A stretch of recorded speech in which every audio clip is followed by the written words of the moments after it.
Si bien es cierto que los personajes masculinos constituyen un gran porcentaje en el universo de Saint Seiya, cierto es también que los pocos integrantes del sexo femenino que encontramos en los distintos ejércitos son guerreros dignos del rango que ostentan, y por supuesto que los mantos que portan guardan detrás de sí interesantes historias. Por eso, en una nueva entrega de la serie Mitología en Saint Seiya te presento la mitología de los personajes femeninos en los ejércitos de Atena y Poseidón.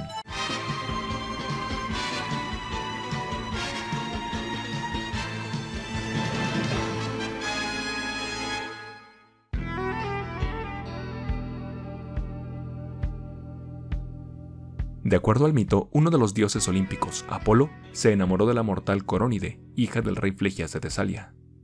Entonces, convirtiéndose en cisne, descendió a la tierra consumando el acto de su amor a orillas de la laguna Beovea, tras lo cual regresó al Olimpo no sin antes designar a un cuervo para que cuidase de la futura madre de su hijo. Tiempo después, Corónide mantendría relaciones con Isquis, por lo que el cuervo que se encargaba de vigilarla acudió con Apolo para informarle lo acontecido. Furioso, Apolo acabó con la vida de Corónide, aunque existen versiones que aseguran que fue su hermana Artemisa quien se encargó de hacerlo. Como haya sido, estando ya en la pira funeraria en que sería incinerada, Apolo sacaría de su vientre a la criatura que en él se alojaba, el cual recibiría el nombre de Asclepio. Imposibilitado para cuidar de él como un padre humano, Apolo encargaría su educación al centauro Quirón, instructor de otros grandes héroes como Aquiles, Heracles y los gemelos Cástor y Pólux. Como parte de su educación, Quirón guió a Asclepio en las artes de la medicina y la caza, aunque se sabe que, ocasionalmente, la propia diosa Atena intervenía en su formación. Pasado el tiempo, Asclepio se convirtió en un médico excepcional y, tras distintas investigaciones entre las que se incluyeron serpientes, logró hallar un método para devolverle la vida a los muertos.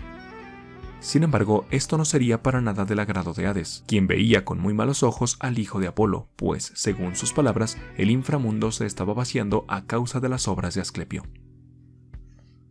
Por lo tanto, Hades se encaró con Zeus, a quien le solicitó que acabase con la vida del médico, y este, deseando evitar una confrontación con su hermano, aceptó su petición quitándole la vida tras dispararle un rayo, aunque otra versión de los hechos asegura que fue voluntad del propio dios olímpico, luego de que Asclepio aceptase oro a cambio de devolverle la vida a Hipólito.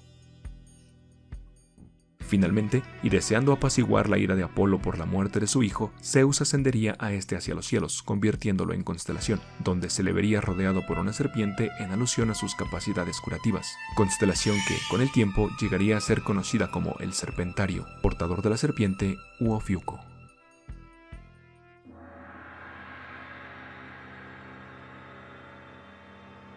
La constelación de Aquila o Águila, en la cual se inspira el clot de este personaje, representa a la fiel ave y compañera del rey olímpico Zeus. Según se cuenta, esta águila era la encargada de recolectar los rayos de Zeus cada vez que éste lanzaba uno hacia la tierra, y debía regresarlos al Olimpo para que el Crónida pudiese utilizarlos posteriormente en el combate o en otros momentos. Se dice también que tenía como misión proteger a su amo de las flechas de Cupido, para evitar que se enamorase mientras éste se hallaba en la tierra, tarea que, por supuesto, y como hemos visto de forma clara en esta serie de videos, era una ardua labor casi imposible de cumplir. Por otra parte, aunque existen versiones que cuentan que fue el propio Zeus convertido en águila, hay otras que aseguran que fue justamente el ave a su servicio la que se encargó de secuestrar a Ganímedes, aquel cuya historia contamos cuando hablamos de la mitología de Camus de Acuario. Ahora bien, hay quien dice que en realidad la constelación de Aquila representa a Etón, el águila que comía el hígado de Prometeo, quien sufría esta tortura como castigo por haber robado el fuego de los dioses. Sin embargo, cuando Heracles pasó por el lugar donde el titán se hallaba encadenado, mató al águila con una flecha envenenada, liberando por fin al prisionero de su eterna tortura.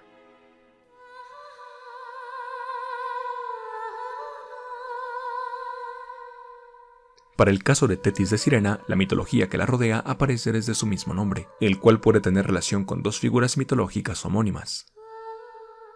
La primera de estas se refiere a la titánide Tetis, hija de los titanes primordiales Gea y Urano, representaciones de la tierra y el cielo respectivamente. Según el mito, Tetis era la diosa de las aguas, específicamente de las aguas dulces, siendo al mismo tiempo esposa y hermana de Océano. Del mismo modo, se convirtió en madre de los Oceánidas, los cuales eran, en palabras simples, los ríos principales del mundo. Ahora bien, aunque Tetis estuvo presente en las dos grandes disputas por la supremacía del cosmos, siendo la primera en la que Crono derrocaría a su padre Urano y luego en la llamada Titanomaquia, en la que Zeus haría lo propio con su progenitor, la diosa del agua tuvo nula intervención en estas, y, de hecho, su posición como deidad apenas si se vio afectada.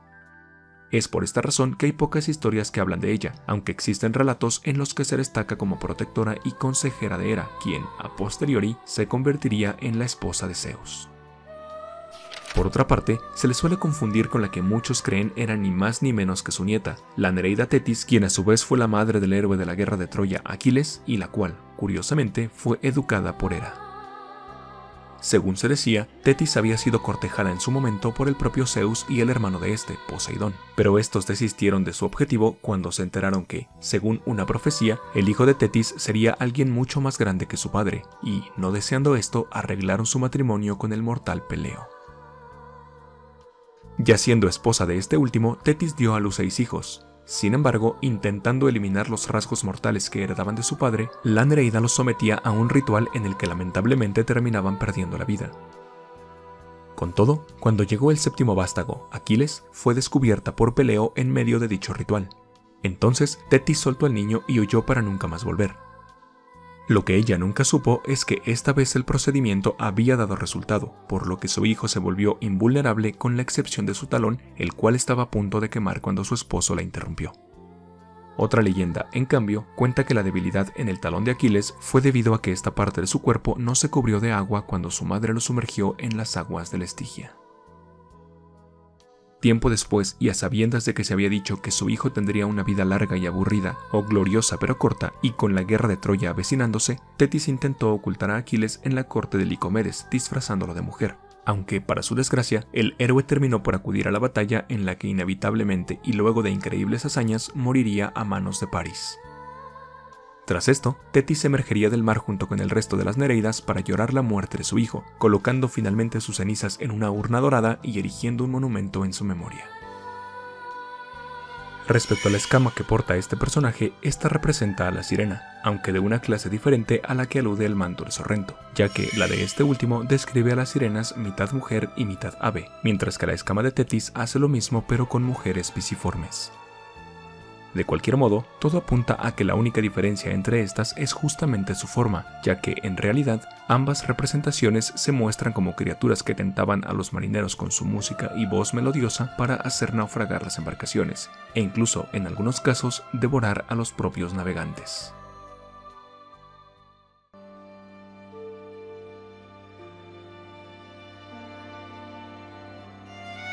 Siendo introducida en el universo de Saint Seiya en el manga Saint Show, Mayura se ostenta como un personaje canónico que fue ideado originalmente por el propio Masami Kurumada. Según el mito, Mahamayuri, de donde se deriva Mayura, pertenecía al grupo de los Reyes de la Sabiduría, aunque en su caso es representada como una figura femenina con la peculiaridad de contar con 3 rostros y 3 pares de manos. Según se dice, Mahamayuri es conocida por proteger a aquellos que la veneran del envenenamiento, ya sea físico o espiritual. Del mismo modo, suele ser descrita como alguien benévola, mostrando un contraste notorio con sus congéneres, quienes se distinguen más bien por su carácter iracundo. Finalmente, es digno de señalar que el lugar tradicional en el que según el budismo esta deidad habita es ni más ni menos que la montaña Tokakushi, lugar que justamente la Saint de Plata usa como lugar de entrenamiento para sus discípulos. Ahora bien, en el caso de su armadura, esta representa evidentemente a la constelación de Pavo. De acuerdo al mito griego, cuando Hera se enteró de la infidelidad de Zeus con la princesa Io y la diosa olímpica intentó asesinarla, el propio dios del rayo convirtió a su amante en una novilla para esconderla de su esposa.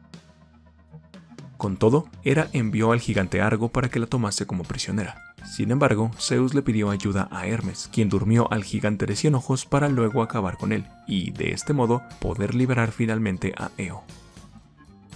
Agradecida por su lealtad, Hera tomaría los ojos de Argos colocándolos de forma honrosa en las plumas del pavo real, el cual, más tarde, se convertiría en la constelación del mismo nombre.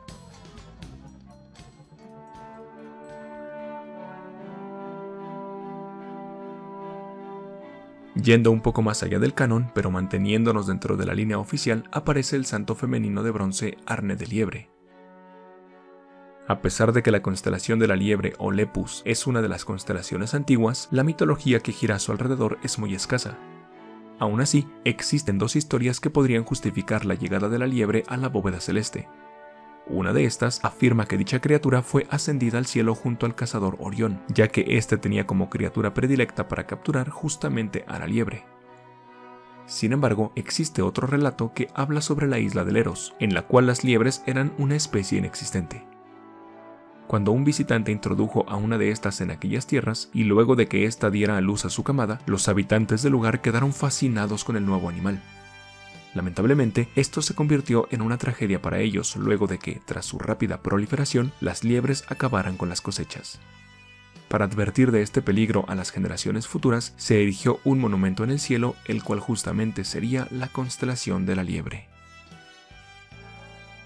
Si bien en el universo canónico y oficial de Saint Seiya existen otros Saints femeninos como Yuzuriha, Yune, Sonia o las gemelas Paradox e Integra, lo cierto es que alrededor suyo, ya sea en sus nombres o en las armaduras que portan, no existe referencia mitológica para destacar. Y, en el caso particular de aquellas que se ostentan como caballeros de oro, el mito en torno a su constelación ya se explicó en el video correspondiente. Por eso, el próximo video de esta sección será uno de los que aparecen en el primer comentario que se encuentra abajo. Si quieren votar por una de las opciones ahí mencionadas, pueden hacerlo mediante sus comentarios. Y sin nada más que decir, me despido como siempre dejándoles un gran saludo.